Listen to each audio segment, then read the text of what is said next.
और इस कड़ी में ईरान की जो हाइपरसोनिक मिसाइल है फतेह, जो साउंड की, ध्वनि की स्पीड से 5 गुना 10 गुना ज्यादा है उसकी रफ्तार, उसको अमेरिका का एयर डिफेंस सिस्टम रोक नहीं पा रहा है। दोस्तों, किसी भी जंग में दुश्मन को पहले से ही कमजोर समझ लेना सबसे बड़ी गलती, और ये गलती इत्तेफाक से अमेरिका और इजराइल से हो गई। अब हो गई तो हो गई। और इसीलिए जब ईरान ने पहली बार पलटवार किया, रिटेलिएट किया इजराइल पर, तो अमेरिका को भी दिन में तारे नजर आ गए। इजराइल ही नहीं हिला, वॉशिंगटन भी हिल गया। नाजरीन काम, इसराइल और अमेरिका ने यह सोचकर ईरान पर हमला किया था कि आगे से कोई जवाब नहीं मिलेगा, हमें कोई माफ़ी तलाफ़ी होगी और बस कुछ दबाव पड़ेगा और तेहरान जो है वो घुटनों के बल आ जाएगा और हमारी धाक बैठ जाएगी और हम अपने मन माने जो फैसले हैं वो करवा सकेंगे ईरान से। लेकिन उन्हें ये नहीं पता था कि आगे कुछ मर्द कलंदर लोग भी बैठे हुए हैं जो स्याह अमामे और पगड़ियाँ बांधकर सादा ज़िंदगी गुजार रहे हैं और पाबंदियाँ झेल रहे हैं काफ़ी अरसे से, लेकिन वो दिलों में ईमान भी रखते हैं और उनके दिलों में डर जो है वो किसी का भी नहीं होता। अगर डर होता तो वो किसी न किसी तरीके से अमेरिका के आगे झुक जाते। इससे पहले इतनी पाबंदियां जो हैं उन पर कहीं पर भी आपको नज़र न आती। नाज़रीन काम, इसी वाले से एक रिपोर्ट आपको दिखाने जा रहा हूं मैं।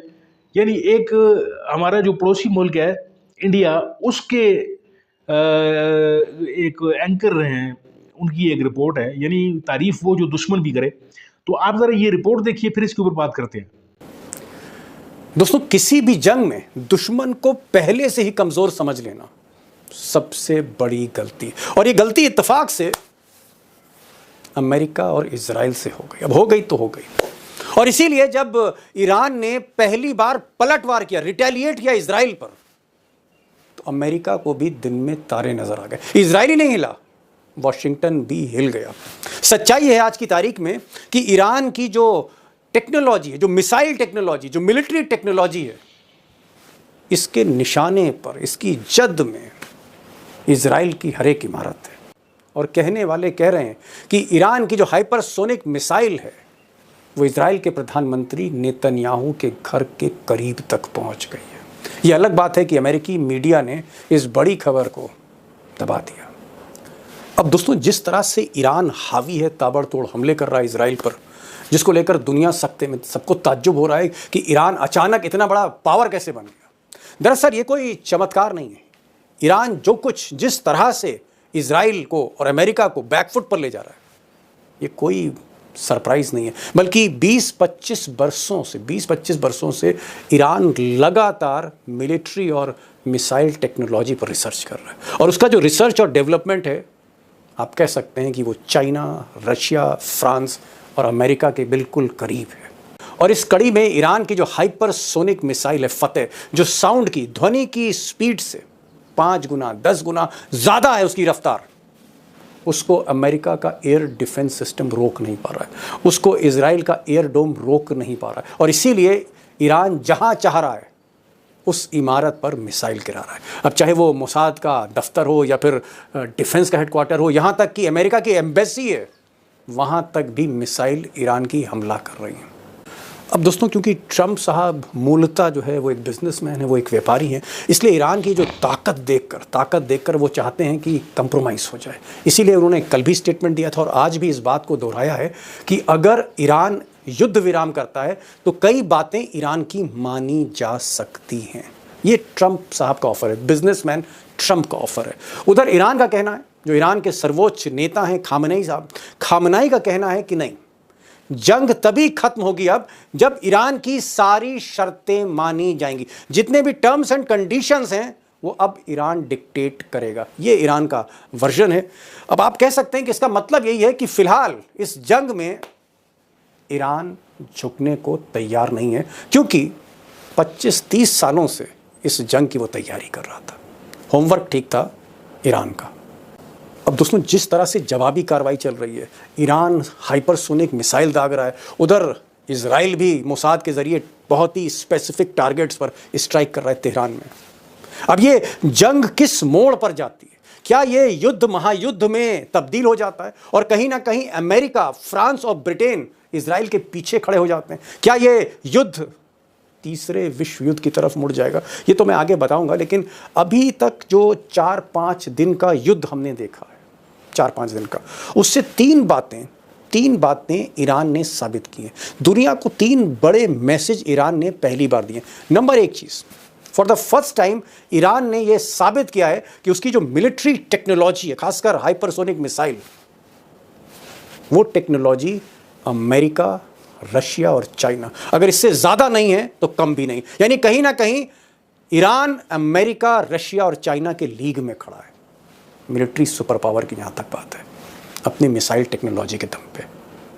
पॉइंट नंबर 2, अभी तक ईरान की घेराबंदी सभी करते थे, अमेरिका भी, इजराइल भी, उधर कभी कभी सऊदी अरब भी, और भी बहुत सी बादशाह थी जो ईरान की घेराबंदी करती थी। लेकिन ये जो 4-5 दिन में ताकत दिखी है ईरान की, ईरान आज की तारीख में सऊदी अरब हो या फिर यूरोप के मुहाने पर टर्की हो या बाकी मुल्क हो, इस्लामिक कंट्रीज़ हों, आज मिडिल ईस्ट की सबसे बड़ी ताकत के रूप में ईरान इमर्ज हो रहा है। यानी कहीं ना कहीं ईरान ने अपनी सुप्रीमेसी साबित कर दी और आने वाले दिनों में पूरे मिडिल ईस्ट में जो वर्ल्ड ऑर्डर है उसको तय अब ईरान करने जा रहा है। पॉइंट नंबर 3 ये है कि जंग भले ही इजराइल ने शुरू की हो, अमेरिका की शय पर शुरू की हो, सच्चाई ये है कि जंग अब ईरान ही ख़त्म करेगा।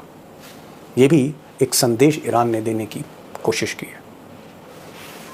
अब दोस्तों 2 बड़े सवाल हैं और बड़े बुनियादी सवाल हैं। नंबर 1 सवाल ये है कि क्या डोनाल्ड ट्रंप, क्या अमेरिका ये जो ईरान और इजराइल का कन्फ्लिक्ट है इसको रोक पाएगा? जैसे भारत और पाकिस्तान के बीच में हस्तक्षेप किया, कथित हस्तक्षेप किया ट्रंप ने, क्या इस तरह का कोई हस्तक्षेप, क्या इस तरह का कोई ट्रूस, कोई कंप्रोमाइज़ आज की तारीख में ट्रंप कर पाएंगे या नहीं कर पाएंगे? वो पिछले कई दिनों से रिक्वेस्ट कर रहे हैं, ऑफर भेज रहे हैं।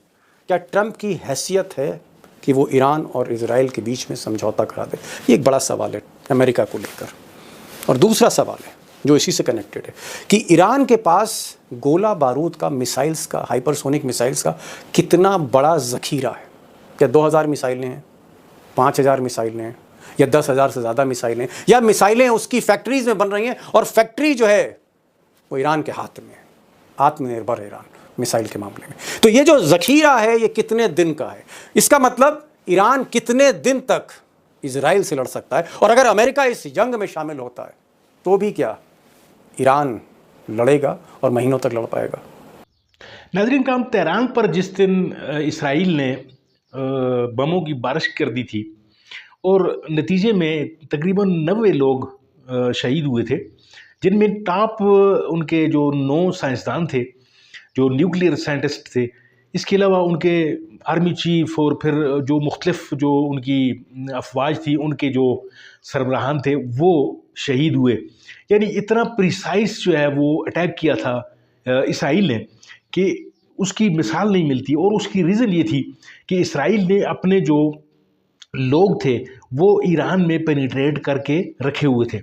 यानी यहाँ पे कोई, यानी अपने जब तक साथ नहीं देते दुश्मनों का, तो उस वक्त तक दुश्मन जो है वो आपके अंदर पेनिट्रेट कभी भी नहीं कर सकता। अभी तो खैर ईरान कर रहा है, कुछ लोगों को उन्होंने पकड़ा भी है, कुछ ऐसी चीज़ें हुई हैं। लेकिन कहने का मकसद ये है नाज़रीन काम कि एक हैरान करने वाला वाक़या था ये, जिस तरीके से इसराइल ने इन लोगों को चुन चुन कर कत्ल किया। बल्कि इवन यहाँ तक था कि जो इनके रूहानी पेशवा हैं, जो रूहानी लीडर हैं खमेनाई साहब, उनको मारना भी इनका मकसूद था। लेकिन वो तो उनकी किस्मत अच्छी थी कि वो ऐन वक्त पर वो उस टारगेट से हट गए।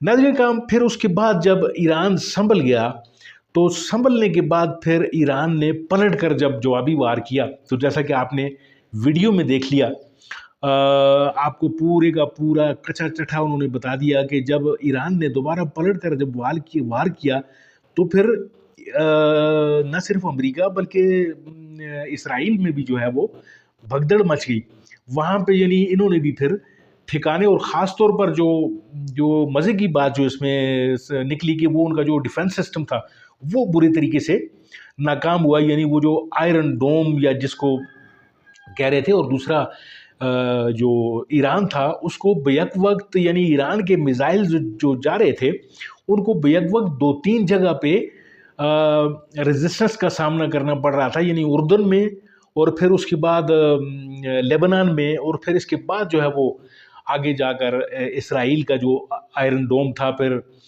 जो अमेरिकन जो सिस्टम था डिफेंस का, वो भी मेरे ख्याल लेबनान में लगा हुआ है, वहाँ पे भी उनको गिराने की पूरी कोशिश की जाती थी। इसके बावजूद भी नाज़रीन काम जो ईरानी टारगेट्स थे उन्होंने अपने यानी 75% जो अहदाफ थे वो उन्होंने हासिल किए। यानी कि ये पूरी दुनिया के लिए हैरान कौन मरला ये था कि ईरान ने यानी 22-23 साल पाबंदियों के गुजारे, और जिस तरीके से ये लोग आपको बता भी रहे थे, ये एंकर साहब आपको बता रहे हैं कि उन्होंने क्या किया, अपने आप पर इन्हिसार करना शुरू कर दिया, यानी सेल्फ डिपेंडेंट हो गए वो।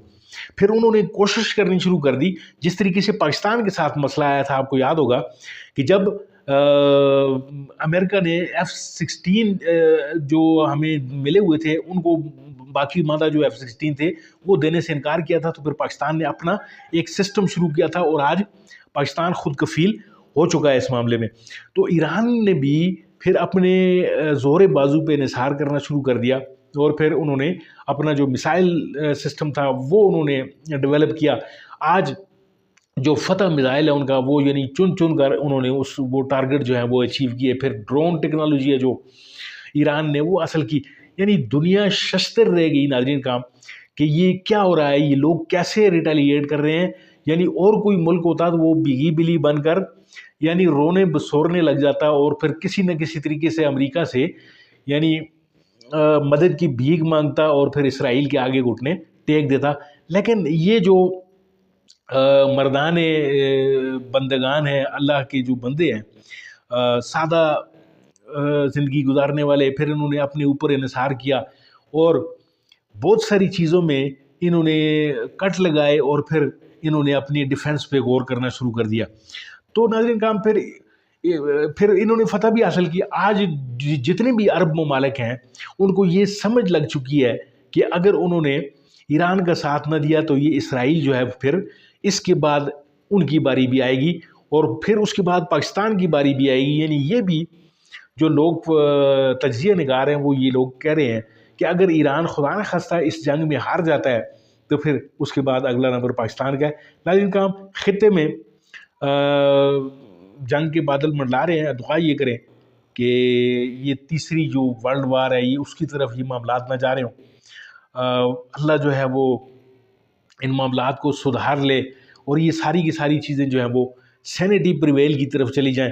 दुआ ये करते हैं क्योंकि जंग जो है वो किसी भी मसले का हल नहीं है, और इसराइल और अमेरिका जो है वो जो अपनी ताकत के नशे में जो चूर हैं, तो उनको अब तक ये समझ लग चुकी है कि ईरान ने जो रिटेलिएट किया है, यानी फिर उसके बाद पाकिस्तान भी रिटेलिएट करेगा अगर खुदा न खास्ता कुछ इस तरह के मामलात हुए। और हमारे जो पड़ोस में जो हमारा जो दुश्मन बैठा हुआ है, जो हमारा पड़ोसी है इंडिया, तो ये और इज़राइल का साज़बाज जो है वो भी किसी से ढका छुपा नहीं है। लेकिन अब इस हालत में जो हमारा मुल्क है उसमें सिर्फ़ एक चीज़ हमें उसको आर्डर में करना है, और वो है हमारी पॉलिटिकल जो सिचुएशन है। इस पॉलिटिकल सिचुएशन को जितने भी हमारे अरबाब बस्तों को शाद हैं वो इसको अगर ठीक कर लें, पूरे का पूरा मुल्क जो है वो एक पेज पे चला जाए, तो मेरा ख्याल है ये एक बहुत बड़ा कारनामा पाकिस्तान के हवाले से होगा। देखते हैं क्या सूरत हाल है। उम्मीद है आपको आज का जो ये वीडियो है ये अच्छी लगी होगी। अगर आपको ये अच्छी लगी है तो इसको लाइक कीजिए, चैनल को सब्सक्राइब कीजिए। मिलते हैं आपके साथ किसी और वीडियो किसी और मौजू में, तब तक के लिए दीजिए इजाज़त। अल्लाह आपका आमीन।